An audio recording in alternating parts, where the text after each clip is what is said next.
Hello everyone. जैसा कि आपको पता होगा, पॉल्यूशन की वजह से कंस्ट्रक्शन के सारे काम दिल्ली एनसीआर में बंद कर दिए गए हैं दिल्ली गवर्नमेंट की तरफ से। ठीक है ना, वो हाई कोर्ट सुप्रीम कोर्ट ने ऑर्डर दिया था, उस वजह से उन्होंने बंद कर दिया। लेकिन मैं ये आपसे जानना चाहता हूँ, क्या ये गवर्नमेंट का सही डिसीजन है? क्या हम कुछ और नहीं कर सकते थे इस सिलसिले में कि हमारे जो डेली वेजेस लेबर है, जो लेबर काम कर रही है, उनकी दिहाड़ी बंद ना होती, उनका पेट चलता रहता, ऐसा कुछ हम नहीं कर सकते थे? तो मैं आज आपको यही बताऊंगा कि वैसे हम क्या कर सकते थे कि हमें कंस्ट्रक्शन काम बंद नहीं करना पड़ता और पॉल्यूशन भी हम कंट्रोल कर सकते थे। ठीक है ना, ये स्मोक टावर बनाइए, जैसे आप बना भी रहे हैं और भी बनाइए, ठीक है ना, उससे भी पॉल्यूशन कंट्रोल होता है। अब मैं आपको बताऊंगा कंस्ट्रक्शन में ही कैसे कम कर सकते हैं हम। ठीक है, जो हमारी कंस्ट्रक्शन में पॉल्यूशन हो रही है, देखिए उसकी सबसे पहली वजह है वो है पुअर साइट मैनेजमेंट। ठीक है ना, कोई साइट में मैनेजमेंट नहीं है, अच्छा सुपरविजन नहीं है। ठीक है ना, आप देखें रीवर्क वहां बहुत होता है, रीडिजाइन होता है। आप जब ड्राइंग सबमिट करते हैं तो कुछ और डिजाइन होता है, बनते बनते फिर डिजाइन चेंज होता है, फिर वो डिसमेंटल होता है तो उसका मलबा निकलता है। ठीक है ना, तो हमें डिजाइन के वक्त भी ध्यान देना पड़ेगा। ठीक है ना, ये तो खैर जो आर्किटेक्ट हैं, हम जैसे लोग हैं, जो क्लाइंट हैं, बिल्डर हैं, ये उनको खुद ही देखना पड़ेगा, इसमें गवर्नमेंट का कोई रोल नहीं है। लेकिन गवर्नमेंट इसमें भी कर सकती है कि आपकी सबमिशन ड्राइंग कुछ थी और आप जब ऑक्यूपेंसी सर्टिफिकेट लेके आ रहे हो, जब आप फाइनल ड्राइंग लेके आ रहे हो, इसमें फर्क क्यों है?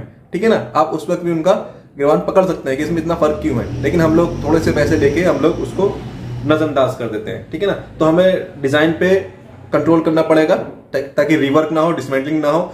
और अगर हो भी रहा है, ठीक है ना, अगर हो भी रहा है रिवर्क हमारा, तो हम जो हमारा डेब्रिज, जो हमारा मलबा निकलता है, हम क्या कर सकते हैं, उसका एक स्पेसिफिक लोकेशन बना सकते हैं। ठीक है ना, कि हमें सारा डंपिंग वहीं करना है जो मलबा निकल रहा है हमारा। उसके बाद ये गवर्नमेंट की जिम्मेदारी हो कि उस मलबे को क्या करना है, उस मलबे को गवर्नमेंट क्या करे। आपको पता होगा, मैं अभी कुछ दिन पहले साउथ की मूवी देख रहा था, उसमें कुछ मजदूर जो वहाँ कोल माइनिंग के पास जो काम करते हैं वो धंस के मर जाते हैं, तो हम उस गड्ढे में वो मलबा डाल सकते हैं, लैंड फिलिंग में काम आ सकता है। ठीक है ना, कोल माइनिंग जो हमारी होती है वहां पे इस मलबे को डाल सकते हैं। ये सब काम गवर्नमेंट को अपने जिम्मे लेना पड़ेगा, जिससे हमारा वो मलबा, वो ये नहीं कहीं भी फेंक रहे हैं लोग। हम लोग जो छोटे छोटे मकान बनाते हुए करते हैं, अपना मलबा गली के बाहर ही फेंक दिया। तो हमें खुद भी पर्सनली भी ध्यान देना पड़ेगा कि हम मलबा इधर उधर ना फेंकें। ठीक है, और गवर्नमेंट एक स्पेसिफिक लोकेशन बनाए, ठीक है ना, कि वहां पे आपको मलबा डालना है। जो बड़े बड़े बिल्डर जो साइट बन रही है एकड़ों में, ठीक है ना, वहां पे मलबा डाले, वहां से गवर्नमेंट उठा के लैंड फिलिंग में, कोल माइनिंग में, ठीक है ना, वहां पे इस्तेमाल करें। और ग्रीन कवर हम बिल्डिंग के चारों तरफ इस्तेमाल करें ताकि डस्ट पार्टिकल जो है उस एरिया से बाहर ना जाए। ठीक है ना, आपने बिल्डिंग में देखा होगा ग्रीन कवर का इस्तेमाल करें। इस पे जो गवर्नमेंट है स्ट्रिक्ट रूल लगाए कि वो अपने आदमी भेजे और चेक करे कि इसके साइड पे ग्रीन कपड़ा लगा है नहीं लगा है। ठीक है ना, स्प्रिंकल करवाए। अगर हम लोग साइड को मॉइस्चर रखेंगे थोड़ा सा, ठीक है ना, तो धूल कम उड़ेगी, तो वो इस पर भी ध्यान रखें। साइट मैनेजमेंट वाले इस पर ध्यान रखें कि स्प्रिंकल होती रहे साइड टाइप की, थोड़ा सा पानी छिड़काव करते रहे हम लोग साइड पे, तो उससे धूल कम उड़ती है, डस्ट पार्टिकल कम उड़ते हैं, इन सब चीजों से, ठीक है ना, पॉल्यूशन कम होता है। मैं बताऊं, एनसीएपी की रिपोर्ट है कि 30% पॉल्यूशन सिर्फ कंस्ट्रक्शन की वजह से हो रहा है। ठीक है ना, तो हमें इस पर ध्यान देने की जरूरत है। ठीक है ना, तो हमें ध्यान देना पड़ेगा, वरना मैं आपको बताऊं कि EIA की रिपोर्ट है कि 30 लाख से ज्यादा लोग हर साल मर जाते हैं सिर्फ पॉल्यूशन की वजह से। ठीक है ना, एयर क्वालिटी इंडेक्स हमारी इतनी खराब हो चुकी है, इवन आज भी, आज 20 तारीख है नवंबर की 2021 की, आज भी 350 से ज्यादा ही की एयर क्वालिटी इंडेक्स है। ठीक है ना, दिल्ली की। तो इसलिए हमें इसकी बहुत जरूरत है कि हम इस पर सोच समझ के काम करें।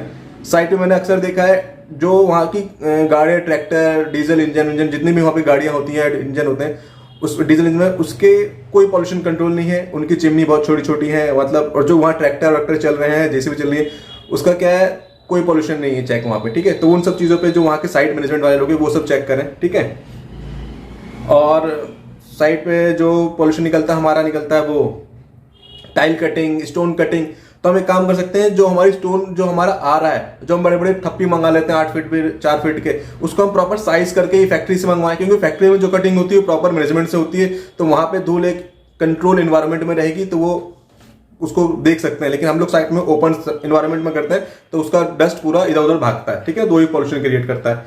तो कटिंग का हम एक पूरा फैक्ट्री आउटलेट में करवाएं। ठीक है, स्टोन टाइल कटिंग की, जैसे टाइल कट के आती है ना प्रॉपर साइज में, वैसे स्टोन कटिंग भी है, वो क्या है। तो ये भी एक, देखिए, बूंद बूंद से घड़ा भरता है, वो कहावत है ना, उसी तरह से सब चीज छोटी छोटी चीज बता रहा हूँ आपको। साइट मैनेजमेंट अच्छी हो, रिवर्क ना हो, ठीक है ना, स्टोन टाइल कटिंग पे ध्यान रखें, डीजल इंजन पे ध्यान रखें। और एक बात और कहूंगा, कोल कंजम्पशन हम लोग कम कर सकते हैं।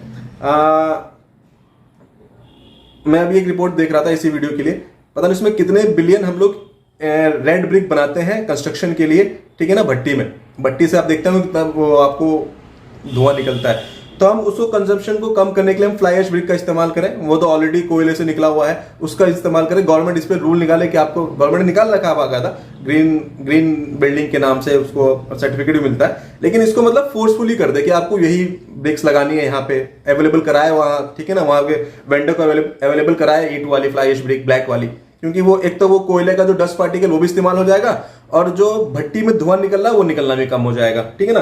क्योंकि कोल कंजम्पशन को जब तक हम कट आउट नहीं करेंगे तो ये पॉल्यूशन का बहुत बड़ा फैक्टर है कोल कंजम्पशन, ठीक है ना। तो ब्रिक्स के हम लोग चेंज कर सकते हैं, रेड ब्रिक्स से हम फ्लाई ऐश ब्रिक पे आ सकते हैं पॉल्यूशन कंट्रोल करने के लिए, ठीक है। और मॉइस्चर का मैंने बता दिया, स्प्रिंकल करें जब हम माल इधर से उधर लेके जा रहे हैं, जो हमारा वेंडर जब हमारा डस्ट लेके आता है, फाइन सैंड लेके आता है, उसको स्प्रिंकल करके मंगाए ताकि रोड पे वो धूल उड़ाते हुए ना आए, ठीक है।